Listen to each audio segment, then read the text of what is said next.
আসসালামু আলাইকুম রহমতুল্লাহ। সবাই কেমন আছো? আশা করি সবাই ভালো আছো। আজকে তো বছরের শেষ দিন, তাই ভাবলাম যে এই বছরের শেষ ভিডিওটা আপলোড করি। আসলে এই বছর তো কারো জীবনে আর কখনো ফিরে আসবে না। এখন আমাদেরকে আসলে যত যাই হোক না কেন পড়াশোনা তো চালাই যাইতেই হবে। তাই ভাবলাম যে আজকে একটা ভিডিও করি। আসলে আমি জানি আজকে আমার সব স্টুডেন্টরাই ব্যস্ত, সবাই মানে পিকনিক খাওয়া নিয়ে ব্যস্ত। তাও ভাবলাম যে এটা দেই। যাই হোক, আজকে তোমাদেরকে শেখাবো যে নগদ প্রদান জাবেদা। এই যে তোমাদের 5 নাম্বার কালকের প্রশ্নটারই এই যে খ নাম্বারটা, নগদ প্রদান জাবেদা, যে উপযুক্ত লেনদেন সমূহের ভিত্তিতে নগদ প্রদান জাবেদা প্রস্তুত করো। নগদ প্রদান জাবেদা ক্লাসে 1-2 দিন ক্লাস নিছি মাত্র। তো যাই হোক, তো সেই কনসেপ্টেই শিখাই। তো নগদ প্রদান জাবেদা মানে হচ্ছে আমরা নগদে যে টাকা পয়সাগুলো প্রদান করি অথবা ব্যাংকের মাধ্যমে যে টাকা পয়সাগুলো প্রদান করি। ঠিক আছে, শুধু নগদ আর ব্যাংকে প্রদান করছো এমন লেনদেনগুলাই নগদ প্রদান জাবেদা অন্তর্ভুক্ত হবে। কিন্তু কোনো আহ, বাকির কোনো লেনদেন নগদ প্রদান বা প্রাপ্তি জাবেদা যেটাই করো না কেন ওটার মধ্যে অন্তর্ভুক্ত হবে না, অথবা কোনো অনগদ লেনদেনও অন্তর্ভুক্ত হবে না। তাহলে আমি শুরু করি। প্রথমে তোমরা আগে আগে কোম্পানির নামটা লিখবা, অথবা কোম্পানির নাম থাকলে একটা মানে কোম্পানির মালিকের নাম থাকবে, এই যে দেওয়া জনাব ফেরদৌসি। তাহলে এখানে লিখে নিব আমরা জনাব ফেরদৌসি। ওকে, তারপরে হেডিং দেওয়া শেষ হলে তারপর আমরা লিখবো হচ্ছে নগদ প্রদান জাবেদা। নগদ প্রদান জাবেদা এই কথাটুকু লিখবো। তারপর একটা ছক আঁকাবো। প্রথমে তোমরা তারিখের ঘরটা দিবা। ওকে, তোমরা কিসের ঘর দিবা? তারিখের ঘর দিবা। তারপর তোমরা দিবা হচ্ছে চেকের ঘরটা দিবা। চেকের ঘর দিবা। চেকের ঘর দেওয়ার পর তোমরা দিবা হচ্ছে ডেবিট হিসাব খাত। ডেবিট হিসাব খাত, এই যেটা ডেবিট হিসাব খাত দিবা। তারপর দিবা হচ্ছে কি সূত্র। তারপর দিবা হচ্ছে ক্রয়। ক্রয় ডেবিট। তারপর দিবা হচ্ছে পাওনাদার ডেবিট। তারপর দিবা হচ্ছে অন্যান্য হিসাব ডেবিট। তারপর দিবা হচ্ছে প্রাপ্ত বাট্টা হিসাব ক্রেডিট। আর নগদান হিসাব অথবা নগদ ক্রেডিট এইভাবে লিখলেও হবে। আর এখানে কিন্তু এটা চেক নাম্বার। ওকে, এটা তো চেক নাম্বার, এটা মাঝে মাঝে কাজে লাগে, মাঝে মাঝে কোনো কাজে লাগে না, ফাঁকাই থাকে। যাই হোক, অঙ্কটা আমি করে রাখছি আসলে এখানে। এই যে তোমরা দেখতে পাচ্ছ অঙ্কটা করা, কারণ যদি আমরা নিজে নিজে অঙ্কটা করতাম এখানে তাহলে অনেক সময় লাগে আর ভিডিওটা অনেক লং হয়ে যায়, প্রায় 40 মিনিটের মতো হয়ে যায়। তো যাই হোক, আমরা শুরু করি। তা দেখো প্রথমে কি বলছে, আমি কি বলছিলাম যে নগদে অথবা ব্যাংকের মাধ্যমে যে টাকা পয়সা প্রদান করছো সেইটাই শুধু নগদ প্রদান জাবেদা অন্তর্ভুক্ত হবে। ওকে, তাই নগদ প্রদান জাবেদা করার আগে আমাদের একটু জাবেদাও জানা উচিত, জাবেদা না জানলে সমস্যা হবে। তো দেখো প্রথমে বলা আছে মার্চ 1। মার্চ 1-এ বলা আছে নগদ, হ্যাঁ এখানে বলছে যে মার্চ 1 নগদ যে 7,500 টাকা। নগদ জের মানে নগদ কয় টাকা ব্যালেন্স আছে এখন। তো আমরা তোমাদের ক্লাসে বলছিলাম যে নগদ ব্যালেন্সের কোনো জাবেদা হয় না বা নগদ জেরের কোনো জাবেদা হয় না, কারণ এটা তো আমাদের আগে থেকেই হাতে আছে। তো এখানে তো আর জাবেদা করার তো কোনো প্রয়োজন নেই। তাই এটা নগদ প্রধান জাবেদা অন্তর্ভুক্ত হবে না। তারপর একটা আসি 4। মার্চ 4 সুমনের নিকট হতে নগদে ক্রয়, এখানে বলা আছে কিন্তু দেখো নগদে ক্রয় করছো। ওকে, আমি তোমাদেরকে বলছিলাম যে পণ্য ক্রয় বিক্রয়ের ক্ষেত্রে কোনো ব্যক্তির নাম থাকলে এবং ওই লেনদেনে নগদ ব্যাংক চেক না থাকলে তখন বাকিতে হয়, কিন্তু এই লেনদেনে আবার নগদ কথাটা উল্লেখ আছে, তাহলে তো এটা আর বাকিতে হবে না, নগদেই হবে বলাই আছে বাংলা ভাষা একবারে। তাহলে আমরা নগদে পণ্য ক্রয়ের জাবেদা কি দেই? নগদে পণ্য ক্রয়ের জাবেদাটা কি দেই? সেটা হচ্ছে কি ক্রয় হিসাব ডেবিট আর নগদান হিসাব ক্রেডিট। তো আমরা চলে যাই এখানে। তো দেখো এই যে ক্রয় ডেবিট পাশে দেখো এই যে ক্রয় হিসাব ডেবিট, এই ডেবিটের ঘরে লিখলাম 4,000 টাকা ক্রয় পাশে, এবং নগদান হিসাব ক্রেডিট, এই যে নগদের ঘরে আবার এই যে 4,000 টাকা লিখে দিলাম। ওকে, আর একটা কথা হচ্ছে যে আগে এখানে হেডিংটা লেখা হতো যে ক্রয় ক্রেডিট হিসাব ডেবিট হিসাব খাত মানে দিলার নগদান হিসাব, ক্রয় হিসাব যে আমরা ডেবিট করি সেই ডেবিট পাশের আইটেমটা লেখা হয়। কিন্তু বর্তমান বই পুস্তকে সাধারণত এই জায়গাটায় ফাঁকা রাখা হয়। তোমাদের বলছিলাম যে পণ্য ক্রয় বা বিক্রয়ের ক্ষেত্রে কোনো হেডিং দিতে হয় না, বা ডেবিট হিসাব খাতে কোনো কিছু লিখতে হয় না, এরকম ডট ডট রাখতে হয়। হ্যাঁ, আসলে কেন রাখতে হয় না, কারণ দেখো এখানে এই যে ডেবিট ক্রয় হিসাব ডেবিট ডাইরেক্টলি উল্লেখ করা আছে, আর নগদান হিসেব ক্রেডিট এটাও ডাইরেক্ট উল্লেখ করা, তাই এখানের কোনো হেডিং ইউজ করা লাগে না।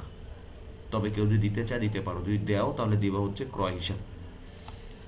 কারণ ক্রয় হচ্ছে ডেবিট, ডেবিট হিসাব খাতে কথা এখানে বলা হয়েছে, ক্রয় ডেবিট পাশে আছে সেটা। তারপরে আসেন যে পরেরটা, মার্চ 8, এটা তো বিক্রয়। দেখো পণ্য বিক্রয়, আমরা জানি পণ্য বিক্রয় করলে কি নগদ টাকা আসে, প্রাপ্তি, তাই তো আমরা প্রাপ্তি জাবেদা করতেছি না, আমরা প্রদান করতেছি। আমরা জানি পণ্য বিক্রয় করলে নগদে পাওয়া যায়, তাই এটা প্রদান জাবেদায় আসবে না, এটা প্রাপ্তি জাবেদায় যাবে, এখানে আসবে না। তারপরটায় আসি, মার্চ 10, 10-এ বলছে কি যে চেয়ার ক্রয় 3000 টাকা। চেয়ার ক্রয় কি, চেয়ার কি আসবাবপত্র, আমরা জানি আসবাবপত্র ক্রয় করলে জাবেদা কি হয়, আসবাবপত্র হিসাব ডেবিট আর নগদান হিসাব ক্রেডিট। ওকে, তাহলে আমরা চলে যাই এই যে আসবাবপত্র হিসাব ডেবিট, ডেবিট হিসাব খাতে ডেবিট পাশের কথাটা জাবেদাটা লিখতে হবে, আসবাবপত্র হিসাব ডেবিট, তাই ডেবিট হিসাব খাতে লিখবা উল্টাটা আসবাবপত্র। এখানে কিন্তু কোথাও নগদান হিসাব লেখা হয় না, কারণ আমরা কিন্তু নগদ প্রদান জাবেদা এখানে করতেছি, হেডিং দেওয়া আছে। ওকে, তাই লেখো, তাই বিপরীতটা লিখবা, বিপরীতটা সবসময় লিখবা যে আসবাবপত্র হিসাব। ওকে, তাই আসবাবপত্র হিসাব ডেবিট। এখানে দেখো কোথাও এই যে ঘরগুলো আমরা করেছি, এখানে কোথাও কিন্তু আসবাবপত্রের কোনো কি নেই, হেডিং নেই। তাহলে আমরা কোন ঘরে দিব সবসময়, এটা অন্যান্যর ঘরে সবসময় দিব। কোথায় দিব, অন্যান্যর ঘরে। তাহলে আসবাবপত্র হিসাব ডেবিট, এই যে ডেবিট পাশে, আর নগদান হিসাব ক্রেডিট, এই যে নগদের ঘরে ক্রেডিট, এই যে ক্রেডিট পাশে 3000 টাকা, এই যে ক্রেডিট। তাহলে কি দাঁড়ালো, আসবাবপত্র হিসাব ডেবিট, আসবাবপত্র হিসাব ডেবিট আর নগদান হিসাব ক্রেডিট। আর সবসময় নগদের বিপরীত টার্মটা লিখবা, মানে বিপরীত পক্ষটা লিখবা, বিপরীত পক্ষ কিন্তু আসবাবপত্র ছিল, ঠিক আছে সেটা। তারপরেরটা আসি, বলা ছিল যে মার্চ 18, আরিফকে পরিশোধ। আরিফকে আমরা পরিশোধ করছি। আমরা সাধারণত যে ব্যক্তিকে টাকা পয়সা পরিশোধ করি সে ব্যক্তি পাওনাদার হয়, ঠিক আছে, টাকা পয়সা পরিশোধ করি সে ব্যক্তি পাওনাদার হয়। তাহলে আমরা পাওনাদার আরিফ, আমরা এখানে ডেবিট হিসাব খাত, এই পাশে লিখবো আরিফ হিসাব। জাবেদাটা এরকম ছিল যে আরিফ হিসাব ডেবিট আর নগদান হিসাব ক্রেডিট। আরিফ মানে হচ্ছে পাওনাদার, অর্থাৎ পাওনাদার আরিফ হিসাব ডেবিট আর নগদান হিসাব ক্রেডিট। আমরা সবসময় বিপরীতটা লিখবো, নগদটা লিখবো না, বিপরীতটা লিখবো। বিপরীতটা হচ্ছে কি আরিফ হিসাব, তাই এখানে আরিফ হিসাব লিখলাম। আচ্ছা, আরিফ ছিল কি, পাওনাদার ছিল, তাহলে পাওনাদারের ঘরে লিখলাম এই যে পাওনাদার আরিফ হিসাব ডেবিট পাশ, এই যে পাওনাদার ডেবিট, এই ডেবিট পাশে লিখলাম। আর নগদান হিসাব ক্রেডিট, এই যে নগদান হিসাব ক্রেডিট পাশে 2500 টাকা, এই যে নগদান হিসাব ক্রেডিট, ক্রেডিট পাশে এই যে 2500 টাকা ক্রেডিট। তাহলে আবার বলি, এখানে লিখবা বিপরীত নামটা আরিফ হিসাব। ওকে, আর আরিফ হচ্ছে আমাদের পাওনাদার, যে পাওনাদারের ঘরে 2500 টাকা লিখলাম, আর নগদ টাকা চলে গেছে নগদান হিসাব ক্রেডিট, এদের নগদেও লিখলাম 2500 টাকা। তারপরে আসি যে আসবাবপত্রের ওপর অবচয়, এটা আমি মার্ক করেই রাখছি, আসবাবপত্রের ওপর অবচয় 300 টাকা। অর্থাৎ আমরা জানি যে আসবাবপত্রটা অনগদ লেনদেন, তাই এটা তোমার নগদ প্রাপ্তি প্রদান যাবে, তাই কোথাও অন্তর্ভুক্ত হবে না। এটা কালকে আলোচনা করছি, আজকে আর করবো না। তারপর মার্চ 25, হ্যাঁ, উত্তোলন 1000 টাকা। এটা জাবেদা হচ্ছে উত্তোলন হিসাব ডেবিট আর নগদান হিসাব ক্রেডিট। আমরা হেডিংয়ে চলে যাই, আমরা সবসময় বিপরীত পক্ষটা লিখবো, তারিখ দিয়ে নিবা 25 তারিখ, এখানে বিপরীত পক্ষ লিখবো এই যে উত্তোলন হিসাব।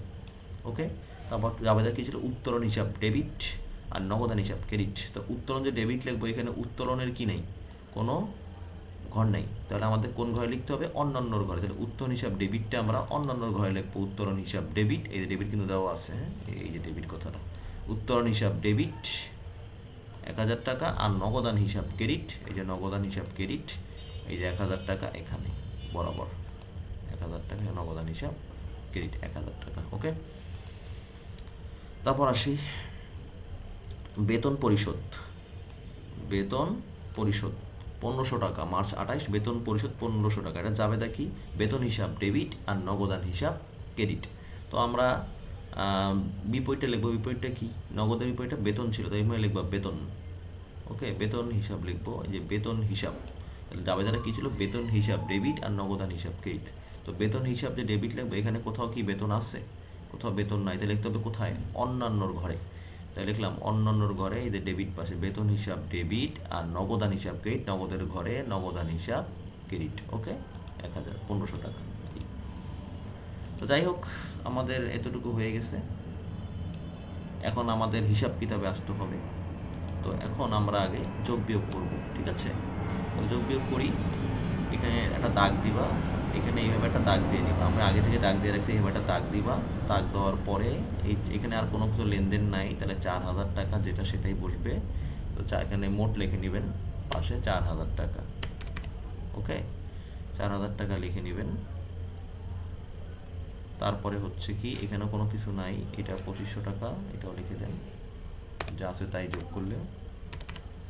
আর এখানে কত হয়, এখানে যা আছে তাই যোগ করেন। এখানে যোগ করে কি পাওয়া যাবে, 3,000 আর 4,000, হ্যাঁ 4,000, 5,500 টাকা হবে এখানে, 5,500। আর এইখানে একটা উল্লেখ্য বিষয় যে এই ঘরটার মধ্যে কিন্তু মানে কিছুই হয় নাই, হ্যাঁ মানে এখানে যে লেনদেনগুলো আছে এই ঘরের কোনো প্রয়োজন নেই আসলে, এখানে কোনো বার্তা আমরা পাই নাই আসলে, এই জন্য লেখা হয়নি, এটা ফাঁকাই থাকবে। আর এই পাশে দেখেন আমরা যোগ করি 4, 7, 12,000 টাকা। ওকে, এখানে হচ্ছে 12,000 টাকা যোগ করলে হয়। এখন এই কী করবেন, এগুলা একটু আন্ডারলাইন করে দিতে পারেন, মানে সমাপ্তি রেখা টানতে হবে, এই এভাবে সমাপ্তি রেখা দিয়ে দিবেন, সবগুলো নিচে দেখেন সমাপ্তি রেখা দিয়ে দিয়েছি, এইভাবেই লিখবেন। হ্যাঁ, এই মোটটা একটু উপরে হবে, এখানে ফন্টের কারণে একটু ইয়া হয়ে গেছে দেখি উপরে, হ্যাঁ এই যে উপর দিয়ে দিবেন মোট লেখাটা। এই যাই হোক, এই হচ্ছে তোমার মানে তোমাদের নগদ প্রদান জাবেদা। তোমরা এটা স্ক্রিনশট দিয়ে নাও, দিয়ে বাসায় প্র্যাকটিস করো, হ্যাঁ একটু প্র্যাকটিস করো। আর আগামীকাল তোমাদের রেজাল্ট, সবার জন্য শুভকামনা থাকলো। আর সবাইকে নতুন বছরের শুভেচ্ছা, অগ্রিম শুভেচ্ছা বলতে পারো, এখনও তো 12টা বাজে নাই, তাই সবাইকে নতুন বছরের অগ্রিম শুভেচ্ছা। এবং পাশাপাশি এটা বলবো যে আমাদের 2025 সাল বা তার আগের সাল যেটাই হোক না কেন, এই সালগুলো আসলে কখনো আর ফেরত আসবে না, তাই এটা আমাদের অতীতকাল হয়ে যাবে। তাই যার যত দুঃখ কষ্ট আছে অতীতকালে ছিল সেগুলো আমাদেরকে ভুলে যেতে হবে, এবং সামনে 26 সাল থেকে এই নতুন বছর নতুনভাবে আমাদেরকে আমাদের জীবন গুছিয়ে আবার সামনে এগিয়ে যেতে হবে। আমাদের কখনোই কোনো কারণে হতাশ হওয়া যাবে না, সবসময় দোয়া খায়ের করতে হবে, আল্লাহর কাছে চাইতে হবে। ইনশাআল্লাহ আমাদের সবার সবার সামনের বছর যেন আল্লাহ মঙ্গল করেন। তো আজকে এ পর্যন্তই, সবাইকে হ্যাপি নিউ ইয়ার, আল্লাহ হাফেজ।